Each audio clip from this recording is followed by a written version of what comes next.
mutane guda 10 da suka fi kowa kuɗi a tarihin duniya a baya da kuma a yanzu. Na ƙarshen zai ba ku mamaki. Mutum na 10 a cikin wannan jeri namu shine Mir Usman Ali Khan. Mutum ne ɗan ƙasar India, shine attajiri na farko a ƙasar India da ya break record.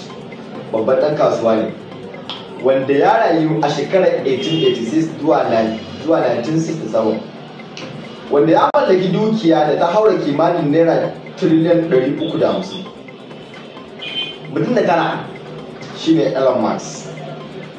Elon Musk an haife shi ne a ƙasar Afirka ta Kudu, wato South Africa, a garin Pretoria, wanda Elon Musk yanzu ya kasance yana da shekara 54, wanda ya je kasar Amurka ne domin fatauci kamar da yanzu 'yan kasar Najeriya suke fita zuwa kasashen Larabawa da kuma na Turawa, wanda har ya kai gabar da ya mallaki kuɗi da har ya shiga lissafin duniya, har ma yake sa baki a cikin siyasar kasar Amurka, wanda Elon Musk a yanzu ya mallaki dukiya sama da naira tiriliyan 700, wanda a yanzu shine wanda ya fi kowa kuɗi a duniya.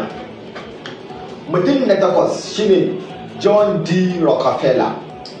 John D. Rockefeller babban attajiri ne kuma ɗan kasuwa ne a ƙasar Amurka, wanda ya yi rayuwa ne a shekarar 1830 zuwa 1930, wanda ya mallaki dukiya da ta haura kimanin tiriliyan 800. Mutum na 7 Mansa Musa, na san kun san shi, shine Mansa Musa, attajirin ƙasar Afirka. Mansa Musa ya rayu ne shekara ta 1337, wanda Mansa Musa a wannan lokacin shine wanda ya fi kowa kuɗi a duniya. A wannan lokaci Mansa Musa shine sarki a ƙasar Mali, shine jagora kuma shugaba a ƙasar Mali, wanda Mansa Musa ya mallaki dukiyar da ta haura kimanin kwadirilen biyar. Mansa Musa ya mallaki dukiya sama da kwadirilen 5.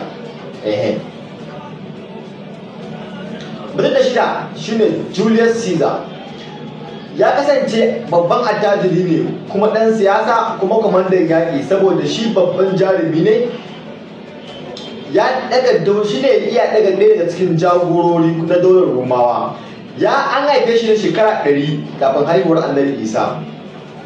Ya mallaki dukiya mai yawa. Ya mallaki dukiya ta haura kwadirilen 8 naira kenan. Mutum na 5 shine Empress Wuziti. Shi babba ne a ƙasar China. Ya rayu ne shekara 700 kafin haihuwar Annabi Isa. Ya mallaki dukiya da ta haura kimanin